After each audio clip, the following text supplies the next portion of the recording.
with a bit of delay, but I heard. Morning, everyone. I'm going to close some of my open web pages too, which might help. I'll close all of them except for this one. All right, we're recording, and this is Wednesday, March 16th, 2022, and this is the blog entry focused on theme number 2 discussion, featuring 2 leaders of the group, Jose Emilio Bencosme of Santo Domingo and Michelle Cox Hinkson from Barbados. Please correct me. We're on. Yeah, sorry. Okay. All right. Red-faced host, Matt Schwarzman. Okay, so let's start with you, Michelle. Your mic is on. What is your definition, working definition in your mind of the theme 2 discussion as it stands? Okay, so theme 2, we're looking at the training for popular theater, particularly with, context being movement, music, and speech. One of the things that really kind of sticks out to me is what is it that we are doing differently in our region with that training, as opposed to what might have been done in some of the larger territories, Europe and North America. So for me, I'm thinking about the techniques that we're using that perhaps really kind of put focus on our indigenous arts, and how we're using those in the popular theater context. So for instance, when I think about the work that organizations like Arts in Action have done in Trinidad, and looking at how they've used carnival art as a part of their popular theater pedagogy, that's the kind of thing that I want to look at. What are other territories doing? I know in Jamaica, I think it was Eugene Williams that was looking at using Anansi and the concept of Anansi in a broad sense to inform how we do our training in theater. We have a practitioner here as well, Nala, who's been looking at Anansi as a methodology. Excuse me, Michelle. I think for many people in our audience, you're going to have to define Anansi. You're going to have to tell us. You're going to have to tell us about the. You're right. You're absolutely correct, Lowell. Okay. So Anansi, we have a very oral oral tradition in the Caribbean. We're looking at storytelling, particularly as one of our oral traditions, and throughout the region, throughout the English-speaking region, I should say, you have this figure called Anansi, and he is a spider character. And the Anansi character, the Anansi story is something that would have come from West Africa. It's one of the retentions of our African heritage. And Anansi is kind of known as being a trickster. He's known as being, someone that outsmarts the other animals, and, he kind of functions in that way. So you'll find that in a lot of our Caribbean territories, there are stories that are centered around Anansi. So how Anansi outsmarted the lion, or Anansi and the tiger, they're all kind of fables. Similar, I suppose, in context to what others might know as the Aesop fables. So the same kind of context where you've got these animal characters that are engaging in whatever the story is, and there's a moral lesson to be taught at the end of it. But Anansi, of course, also has some spiritual context. The 8-legged figure, and I don't know if I want to go too much into that side of it because it's still something that I'm learning myself. So for the sake of not saying the wrong thing. Understood. But there is also a spiritual side to Anansi that's connected, I believe, to the Yoruba people. So there are lots of layers there. But we're looking at that as a methodology. How can we take the Anansi story or the Anansi concept of storytelling and bring that into the work that we're doing as practitioners in the region? It is something that I'm still working on. For me, in my own practice in theater, my methodology tends to be kind of centered quite significantly around spirituality and ritual. So I think almost in just about every single piece that I do, there's some element of spirituality and ritual that informs the work that I'm doing and the way that we do that work. And, I think I'm definitely not the only person that's doing that. I think I kind of adopted that spirituality from Raul Gibbons, who would have worked, of course, with Dennis Scott in Jamaica.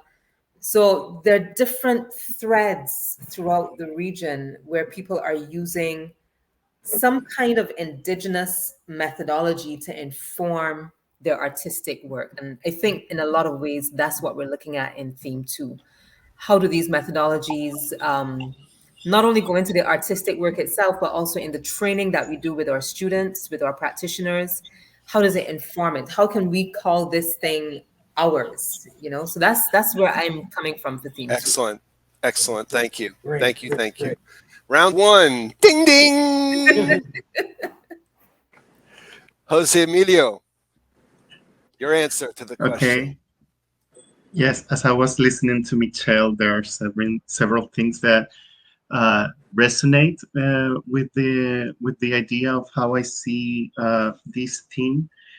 I actually could not find a word that like represents my idea of training and how I see this, because I have a certain I'm reluctant to the idea of training, because training is more like, sports and military training, and this idea like you have to train like for a specific thing. Like I still don't know the exact word, but I know like I always debate myself if we are talking about training or education, like if it's like embodied education that we were like what we should be talking about in terms Great term. of theater, because training is like more specific, while if you are talking about how you embody things and you re-educate yourself in this embodiment, like that's something I think that might be part of this theme.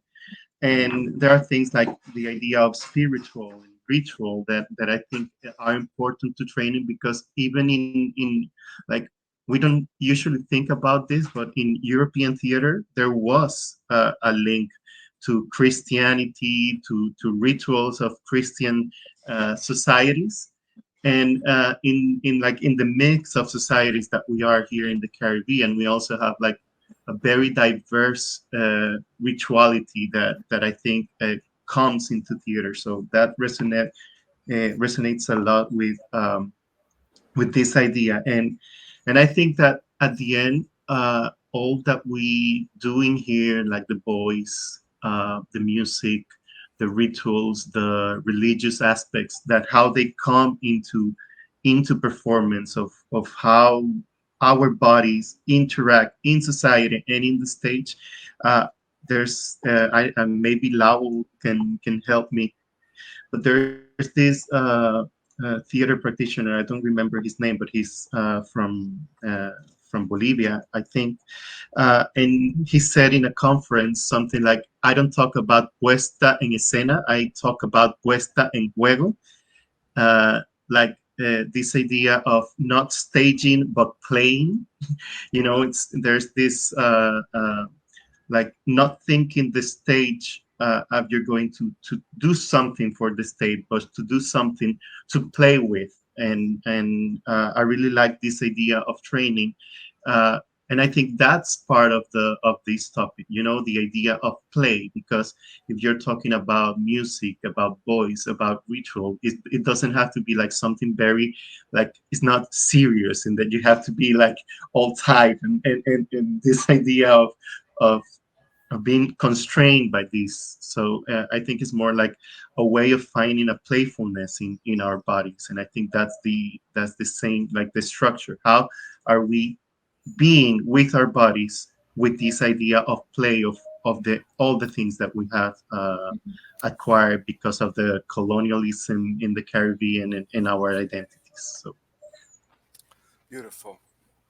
Ding ding. That's nice. Very, very, very nice. I will actually do that because I think it's useful for us to think about things having some closure, and it helps us edit. I will look for the ding ding, and when I go editing. Um, um, I actually feel like you've answered a good chunk of maybe the first two questions just now by answering Lowell's question.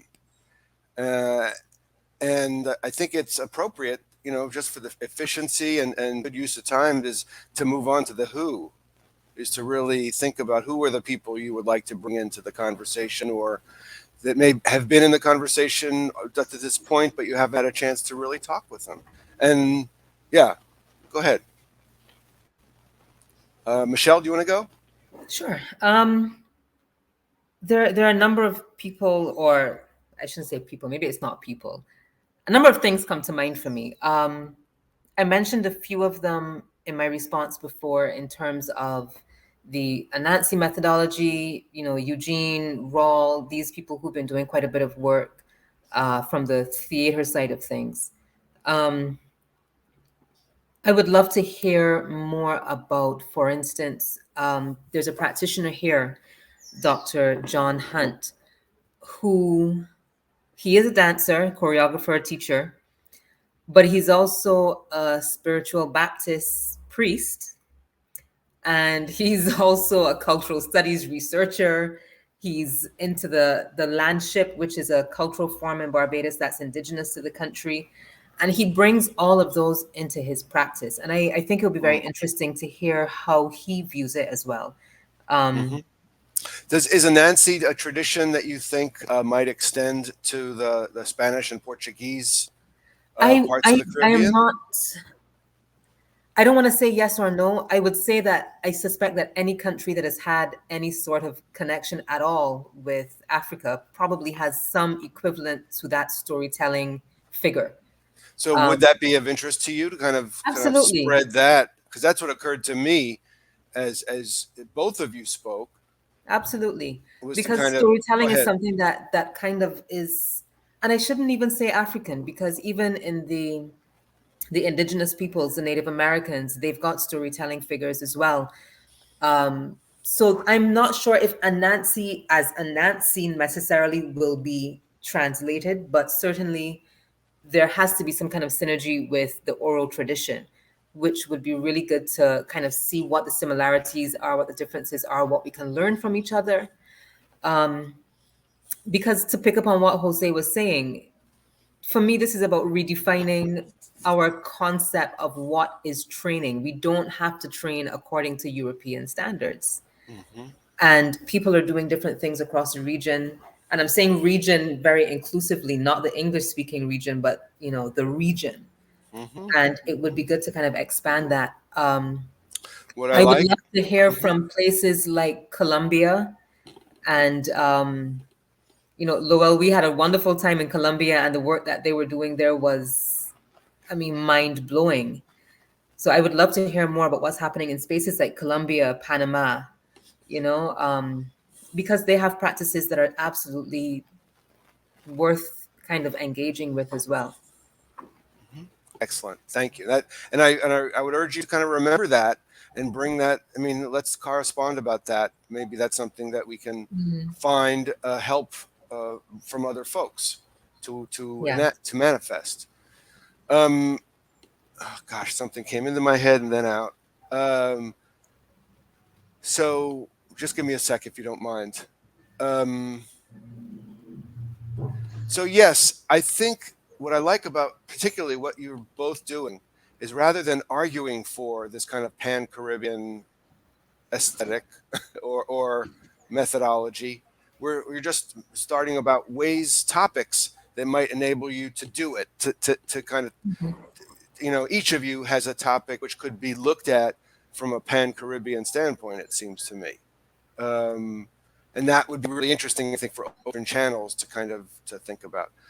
Jose Emilio, how about you? Who are you looking forward to involving? Well, many people. It's like, for example, I think of thinking about nationalities and the way like we are exchanging ideas. I think that I'm looking forward to meet more people that it's doing similar work in the French or Dutch Caribbean. Since like I actually don't know a lot about the English Caribbean, but I I've read about Anansi. I know Michelle. I know people in Jamaica. I know people like so. I have certain contact with them. But with the French Caribbean, my contact is mainly like text based, like reading people who have written plays or have thought about theater. But I don't know their practices and how they are embracing this. This popular theater that we're trying to create and to interact and to know about each other and evidently in Colombia and in Panama and it was very interesting to hear in the documentation that there was someone from Mexico working with African Afro descendants in Mexico. So that was very refreshing to hear because there was a broader audience that I was not considering. I also think that there's the work of someone here in the Dominican Republic that's actually she was named as Queen of the Carnival, which is Marily Gallardo. She has a project in a community in the northern part of Santo Domingo, outside Santo Domingo, that is called Calalu Danza. And I think that I would love to meet people that are doing similar work because she's focused on working with girls through African heritage and dance, like to work aspects of feminism, to work aspects of self-care, to work things like how through performing, through making masks, through making things that are related to performance art, they are like talking things about their identities as girls, women, and Afro descendants. So I would like to meet people that is doing this type of work, and and also storytellers and people that work mainly with, like, for example, the voice, because there I think that voice is something very important to us. Like, for example, we have Creole languages, we have different ways of pronouncing. Like we change the rules of like when you go to a theater school, they tell you have to pronounce correctly, and it's like, what is the correct pronunciation of things? Like, it's like learning how other people work with the voices to be true to the reality of their environment, because there's a different way of saying things that I would like to know how people incorporate them in their practices as theater practitioners, as popular theater practitioners. And I think, like, for example, the people that go in the streets selling things, that they have this voice that projects all around the street and you can hear them, and you never hear that they have problems with their voices, and it is for many many years, and they know how to project without having formal education. So it's like interesting to incorporate those knowledges into our practices. So, like, as I say, many people, many ideas come into mind of who I would like to be, like, to know or to be part of this. Awesome. Well, gosh, I think that's probably as much as we need for the blog post. Lowell, how do you feel, Lowell and Nilo? I think the answers are fabulous. I would just pose to both the Jose Emilio and to Michelle to see if we can rescue these links, so that either through Raul or through someone else, reestablish the link to Cartagena because that she mentioned it, and we had fabulous experiences there with the groups and musicians particularly, but the other people in Cartagena de Indias, and that's a wonderful link. And secondly, to Jose Emilio to see what we can do to bring this particular project into the conversation, because I think that's precisely the if you send me the kind of theater work that